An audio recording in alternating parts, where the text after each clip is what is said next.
PLC ladder designing का part 2 लेंगे, जिसमें on off control by single push button. मतलब ये हुआ कि हमारे पास एक पुश बटन है, उसी बटन से ऑन करना है और उसी बटन से हमको ऑफ करना है। तो दोनों फंक्शन सेम बटन से होने चाहिए। तो उसके लिए एक लॉजिक बनाते हैं। तो सबसे पहले हम डिफाइन करते हैं इनपुट और आउटपुट।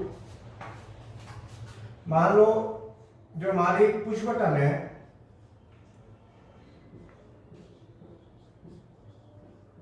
पुश बटन को हमने एड्रेस दे दिया मान लो x0, और जो ऑन ऑफ कंट्रोल करना है, जो आउटपुट है, जो हमने कोई भी आउटपुट हमने ली है, मान लो K1 कोई कॉन्टैक्ट है,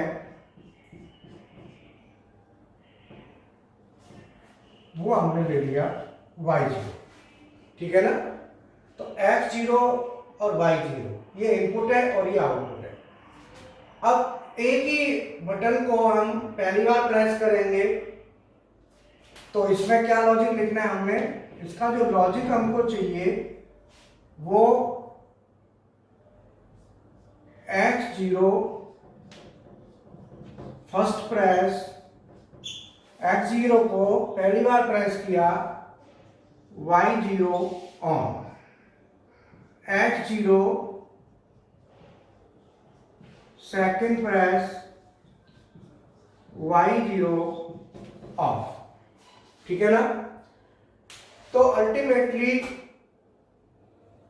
अभी मैं बता दूं आपको कि प्रैक्टिकल ये ऑनलाइन क्लासेस चल रही हैं, प्रैक्टिकलों की थोड़ी लॉकडाउन की वजह से दिक्कत आ रही है। तो सभी बच्चे अपना ऑनलाइन क्लासें लें, फिर एक साथ ही प्रैक्टिकल स्टार्ट हो जाएंगे। और जो बच्चे न्यूली ज्वाइन करना चाहते हैं वो अपना एंट्री कर सकते हैं, इसमें नंबर्स दिए हुए हैं, नंबर्स पे बात करके विशाल सर से और अपना एडमिशन करा लें, ठीक है ना। तो बेसिकली अब हम यहां पे लॉजिक लिखेंगे,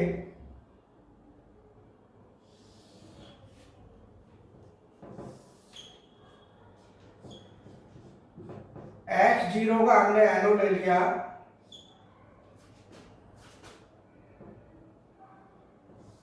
और यहां पे एक हमने m0 लिया।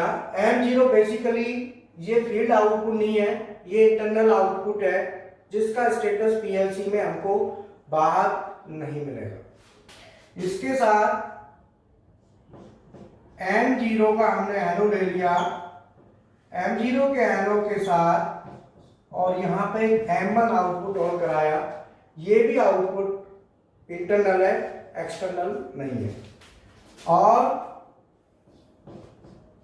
m0 और लेके हमने एनो, और ये हमने ऑन कराया m2, ये भी इंटरनल आउटपुट है, और इसको हमने होल्ड करा दिया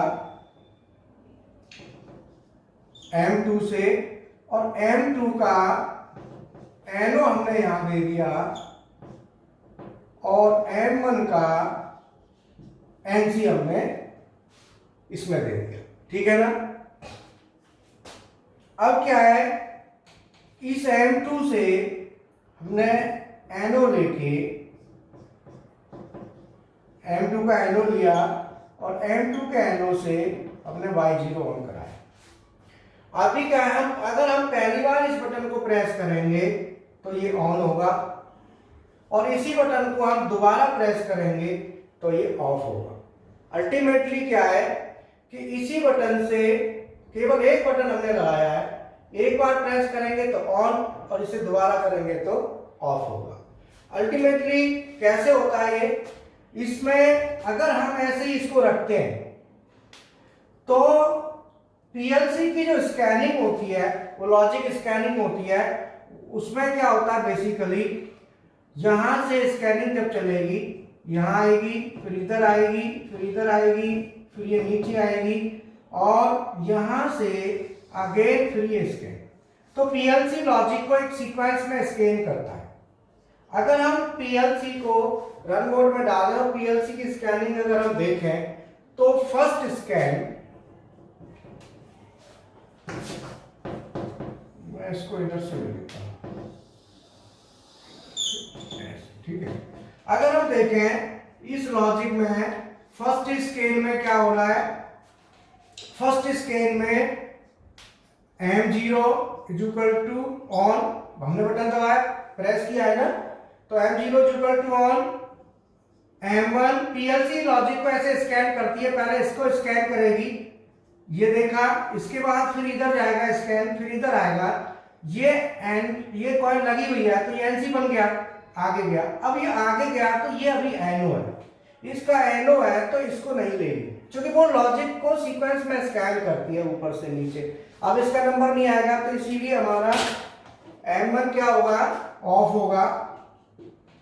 आगे फिर स्कैन चलेगी, यहां पे स्कैन आएगी, M0 ऑन है तो ये NC बन गया, M1 ऑफ है तो ये NC ऑलरेडी है, इसका मतलब M2 ऑन हो जाएगा, M2 इक्वल टू ऑन।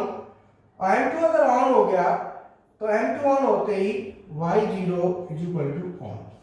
ठीक है। अगर हम सेकंड स्कैन की बात करें तो M0 फिर स्कैनिंग दोबारा आएगी, ये स्कैनिंग फिर कंटिन्यू रहती है, ये सेकंड टाइम फिर आएगी, फिर से देखेगी M0 ऑन, M1। अब क्या है कि पहली स्कैनिंग में M2 ऑन हुआ था, जैसे ही M2 ऑन हुआ था तो M2 का जो NO है ये NC बन चुका। अगर ये NC बन गया तो इसका मतलब ये हुआ कि सेकंड स्कैन में M1 ऑन हो जाएगा और M2 ऑफ हो जाएगा, क्योंकि जैसे ही M1 ऑन होगा तो M1 का ये NC है, ये बन गया NO, तो ये M2 को ऑफ कर देगा और Y0 is equal two of. इस तरीके से अगर हम थर्ड स्कैन लिखते हैं, इसकी थर्ड स्कैन, तो अभी क्या है कि M0 ऑन है, M1 ऑन है, M2 ऑफ है, Y0 ऑफ है। थर्ड स्कैन में M0 is equal to on, M1 is equal to, M2 क्या ऑफ है तो इसीलिए M1 ऑन हो जाएगा और M2 इज इक्वल टू, क्योंकि M2 क्या हमारा ऑफ है तो M1 क्या होगा हमारा ऑफ रहेगा, ऑन नहीं होगा, और M2 ऑन हो जाएगा और Y0 is equal to on. अगर हम फोर्थ स्कैन की बात करें तो फोर्थ स्कैन में M0 जो सेकंड वाला प्रोसीजर है, सेकंड वाला जो स्टेटस है वो सेम आएगा, M1 is equal to on और M2 is equal two of और Y0 is equal two of. इस तरीके से क्या है कि ये एक स्टेबल कंडीशन नहीं है, इसमें क्या है ऑन ऑफ होता रहेगा।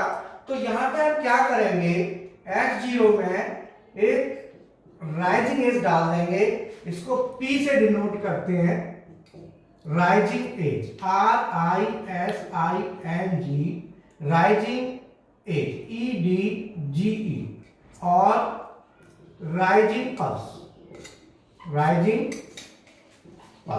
अगर हमने यहां पर राइजिंग एज डाल दी तो अब क्या होगा, राइजिंग एज कैसे काम करती है, ये जब स्कैनिंग स्टार्ट होगी लॉजिक की तो पहली स्कैन को तो ये स्कैन करेगी, इसके बाद फिर दोबारा स्कैन आएगी लॉजिक की, तो दोबारा में ये इसे नहीं लेगा, ये केवल एक ही पल्स निकालेगा, पहली स्कैन को ही आगे निकालेगा, फिर उसके बाद नहीं निकालेगा। तो इसका मतलब ये फर्स्ट स्कैन जब जैसे ही होगी तो M0 ऑन हो गया, M1 of, M2 on, Y0 on. Second scan में M0 जो है ना अब क्या होगा, ऑफ होगा, क्योंकि सेकंड स्कैन का नंबर जैसे ही आएगा सीक्वेंस में तो सेकंड स्कैन में अब ये M0 को नहीं लेगा, क्योंकि ये क्या है, जब जैसे ये स्कैन होता है तो जैसे जब भी इसका नंबर आएगा फर्स्ट टाइम एक पल्स निकाल देगा, उसके बाद नहीं निकालेगा। तो M0 ऑफ होगा, M1 हमारा ऑन हो गया। M0 जब अगर ऑफ है तो हमारा M1 भी ऑफ होगा, और M2 अगर M1 ऑफ होगा तो M2 ऑन होगा और Y0 भी ऑन। इसका मतलब यह है कि इसकी पहली स्कैन का जो स्टेटस है वो जो Y0 है हमारा, अल्टीमेटली हमको तो Y0 से मतलब है, तो Y0 हमारा यहाँ भी ऑन है, यहाँ भी ऑन है। अगर थर्ड स्कैन की बात करें तो थर्ड स्कैन में भी क्या होगा, ये ऑफ होगा, ये ऑलरेडी ऑफ है, ऑन, और ये फोर्थ में ऑफ ये ऑफ। इसका मतलब ये है कि y0 की जो स्थिति है वो अब स्टेबल है। तो राइजिंग एज लगा के, फर्स्ट राइजिंग पल्स लगा के हम इसको स्टेबल बना लिया। अब इस बटन को दोबारा प्रेस किया, ये तो बटन को हमने पहले प्रेस किया, फिर दोबारा इसी बटन को दोबारा प्रेस करेंगे। तो जो दोबारा जैसे ही प्रेस करेंगे तो जो हमारा M0 यहाँ पे अभी क्या Y0 है, M2 ऑन है और Y0 ऑन है। तो अब सेकंड प्रेस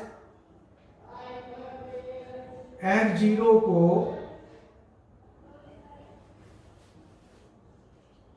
अगेन प्रेस किया, F0 को हमने दोबारा प्रेस किया। तो दोबारा जैसे ही प्रेस करेंगे तो क्या फिर एक पल्स निकालेगा। तो फर्स्ट स्कैन में ये ऑन, और हमारा अभी क्या था, मैं इसको मिटा देता हूं, एक बार कंफ्यूजन हो। हमने क्या है F0 को छोड़ दिया और F0 को हम दोबारा फिर प्रेस करेंगे। F0 को हमने छोड़ दिया, वो जो स्थिति हमारी थी वो रही, आउटपुट ऑन है। तो F0 को हमने फिर क्या किया, अगेन प्रेस, फिर दोबारा प्रेस किया। जैसे ही F0 को दोबारा प्रेस किया तो M0 ऑन होगा, M1 क्योंकि M2 हमारा ऑन था, तो M2 ऑन था तो M2 का जो NO है ये NC बन चुका है, तो M1 भी ऑन होगा। और ये अगर ऑन हो गया तो ये गिर जाएगा, M2 ऑफ और Y0 ऑफ। ये फर्स्ट स्कैन। अगर हमने F0 को दोबारा प्रेस किया तो उसके टाइम की फर्स्ट स्कैन। अगर हम सेकंड स्कैन लें, इसकी सेकंड स्कैन लेंगे तो M0 is equal to, second scan में क्या होगा, फिर M0 को ऑन नहीं रखेगा, ये ऑफ कर देगा, और M1 is equal two of और M2 ऑफ है, Y0 भी ऑफ होगा और Y0 इक्वल टू ऑफ। तो अभी हमारा M2 ऑफ होगा तो Y0 तो ऑफ होना ही है, तो वो ऑन लिखा हुआ था उसको ऑफ कर लिख दिया मैंने, वो बाय द वे लिख गया था। तो इस तरीके से हम राइजिंग एज का पर्पस मतलब क्या है वो मैं समझा देता हूं। मान लो ये पुश बटन है, कोई भी सिग्नल है, राइजिंग एज में क्या होता है कि मान लो आपने बटन को प्रेस किया और वो बटन यहां से यहां तक प्रेस है, ये मान लो टाइम है, तो ऑन की जो स्थिति है ये मान लो, ठीक है, तो ये ऑन है। अब राइजिंग एज में क्या होता है कि ये जो पल्स है, ये तो टाइम हो गया, ऑन का जो पल्स है ना, मान लो आपने बटन को यहां से और यहां तक ऑन किया, कहां से, यहां से यहां तक, तो अल्टीमेटली राइजिंग एज में क्या होगा कि इस बटन में अगर हमने राइजिंग एज लगा दिया तो ये केवल एक पल्स निकाल देगा, उसके बाद यही ऑफ हो जाएगा। आगे बटन को आप दबा के रखो, लेकिन जो आउटपुट सिग्नल है आउटगोइंग वो केवल आपको इतना मिलेगा, जबकि आपने बटन को प्रेस किया यहां से यहां तक, लेकिन आउटगोइंग आपको क्या है, एक पल्स मिलेगी, आगे नहीं मिलेगी। अब दोबारा छोड़ के फिर ऑन करेंगे तो फिर एक पल्स निकाल देगा। तो इसी तरह इसमें एक फॉलिंग एज होता है, उसका भी यूज हम आगे जो है ना लॉजिक लेंगे उसमें देखेंगे। तो ये तो मैंने अभी आपको एक लॉजिक बताया था, इसको आप देखें। तो मैं बता दूं आपको कि हमारा काफ़ी लंबा एक्सपीरियंस है, करीब 29 ईयर एक्सपीरियंस है। वीडियोस भी काफ़ी डाले हुए हैं, प्रैक्टिकल के साथ है, पूरी लैब है, पूरा सेटअप है। और 15 साल इंडस्ट्री में रहा हूँ, मेंटेनेंस मैनेजर रहा हूँ मैं, और बाकी उसके बाद इंस्टीट्यूशन में 14 साल के करीब हो गए। तो क्या है कि जो भी अपना इलेक्ट्रिकल का पार्ट है, इसमें मैकेनिकल हाइड्रोलिक हो गया, मैकेनिकल हो गया, पीएलसी हो गया, SCADA, HMI drives, hydraulic, pneumatic, और साथ ही साथ मैकेनिकल के भी कोर्सेस हैं, CNC programming, PMC programming, DevCAM, AutoCAD, SolidWorks, और आपका ये क्या नाम है इसका, quality control, industrial drawing. Cost भी बहुत ज़्यादा नहीं है, तो आप लोग अगर ज्वाइन कर, कोई भी नया बच्चा जुड़ना चाहे तो आप जुड़ सकते हैं। Okay, thank you.